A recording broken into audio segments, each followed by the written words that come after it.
অনেক দলবদল দেখেছে বাংলা, তার মধ্যে ব্যারাকপুর অন্যতম। গত লোকসভা নির্বাচনের আগে দল বদলে বিজেপিতে গিয়েছিলেন অর্জুন সিং। অর্জুন খাতায় কলমে বিজেপি সাংসদ থেকেও বছর তিনেক পদে কাটিয়ে তৃণমূলে ফিরে যান। আবার তৃণমূল বাসের 2 বছর পূর্ণ হওয়ার আগেই বিজেপিতে প্রত্যাবর্তন। তিনিই এবার ব্যারাকপুরে বিজেপি প্রার্থী। তৃণমূল আস্থা রেখেছে পার্থ ভৌমিকের ওপর, কেউ বহিরাগত নয়। দুজনের হাতের তালুতে রয়েছে এই ব্যারাকপুর। সেখানেই ভোট হলো সোমবার। পূর্বের অভিজ্ঞতা বলে ব্যারাকপুরে শান্তিপূর্ণ ভোট হওয়া মানে জলে তেলে মিশে যাওয়া, এমনটাই মনে করে রাজনৈতিক মহল। স্বাভাবিকভাবেই সকাল থেকে বিভিন্ন জায়গায় বিক্ষিপ্ত ঘটনায় উত্তপ্ত থাকে পরিস্থিতি।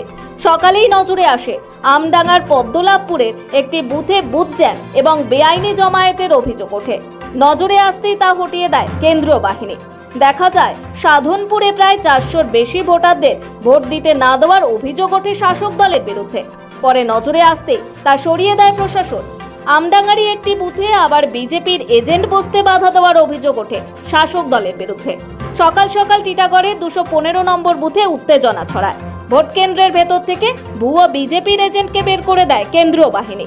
অন্যদিকে টিটাগড় পুরসভার 17 নম্বর ওয়ার্ডের 211 নম্বর বুথে নিয়ম ভেঙে প্রবেশের চেষ্টার অভিযোগ ওঠে নির্দল এজেন্টের বিরুদ্ধে। রীতিমতো প্রিসাইডিং অফিসারের সঙ্গে বচসায় জড়ান নির্দল এজেন্ট। ব্যারাকপুরের কাউগাছিতে বিজেপি এজেন্টদের বুথ থেকে বের করে দেওয়া হয় বলেও অভিযোগ ওঠে। খবর পেয়ে সেখানে পৌঁছন ব্যারাকপুরের বিজেপি প্রার্থী অর্জুন সিং। তাকে দেখেই স্থানীয়রা বিক্ষোভ দেখাতে শুরু করে। এখানে এজেন্টকে বের করেছে পুলিশের সঙ্গে নিয়ে। এই জগদ্দল থানা পুলিশ আছে, তাদেরকে জগদ্দল থানা না বাসুদেবপুর জানি না, এরা তুলে নিয়ে আমাদের এজেন্ট বের করে দিয়েছে আর এখানে ছাপ্পা মারছে। স্টেট পুলিশ ভিতরে বসে। এই প্রথমবার নয়, আগেও বীজপুরের বাবু ব্লক এলাকায় বুথ জ্যামের অভিযোগ পেয়ে ঘটনাস্থলে পৌঁছলে সেখানে অর্জুন সিংকে ঘিরে গো ব্যাক স্লোগান ওঠে। কাঁচরাপাড়া তো মুকুল রায়ের পাড়া থেকে অর্জুনের কনভয় যাওয়ার সময় গো ব্যাক স্লোগান ওঠে। ক্ষিপ্ত হয়ে ওঠেন বিজেপি প্রার্থী অর্জুন সিং।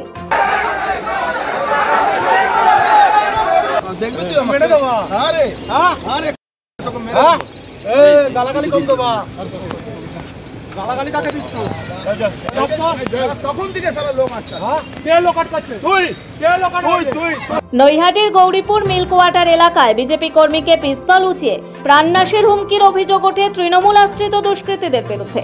খবর পেয়ে পৌঁছন অর্জুন সিং। দুপুর গড়াতেই দেখা যায় আমডাঙ্গার বোদাই সর্দারপাড়া এলাকায় 130 নম্বর বুথে সাধারণ ভোটারদের বাধা দেওয়ার অভিযোগ ওঠে তৃণমূলের বিরুদ্ধে।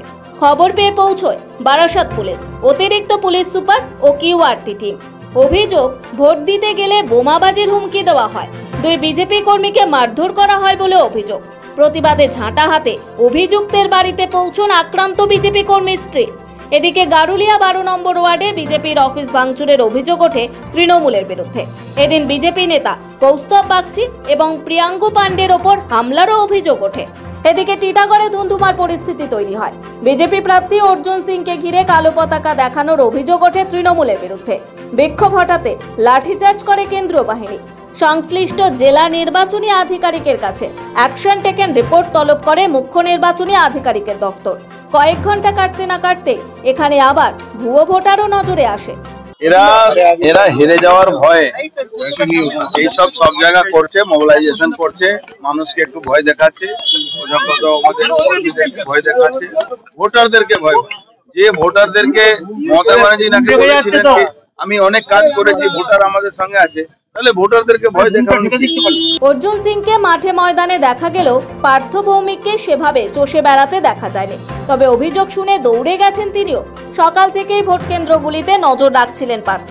এদিন বরগাছিয়াতে বাড়ি বাড়ি গিয়ে ভোট করানোর অভিযোগ ওঠে কেন্দ্রীয় বাহিনীর বিরুদ্ধে। খবর পেয়ে পৌঁছন পার্থ ভৌমিক। গ্রামের লোক অভিযোগ করছে কেন্দ্রীয় বাহিনী বাড়ি বাড়ি গিয়ে অত্যাচার করেছে। আমি ওই জন্য এসেছিলাম, দেখে গেলাম। আমি দেখছি খুব বাজে, অত্যন্ত বাজে। ব্যারাকপুর মানে শিল্পাঞ্চল, সেখানে শিল্পীর সংখ্যা হাতে গোনা, কিন্তু নামে ওই এলাকা এখনো শিল্পাঞ্চল।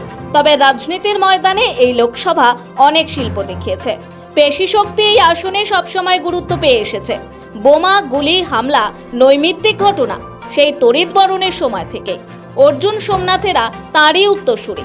তবে এবার নির্বাচনের আবহে ব্যারাকপুর কি খেলা দেখায় সেদিকে তাকিয়ে গোটা দেশ। ব্যারাকপুর থেকে সিঞ্জিনী পোদ্দার, সাম্য গোস্বামী, দীপ সেন ও সৌভিক সান্যালের রিপোর্ট, সময় কলকাতা।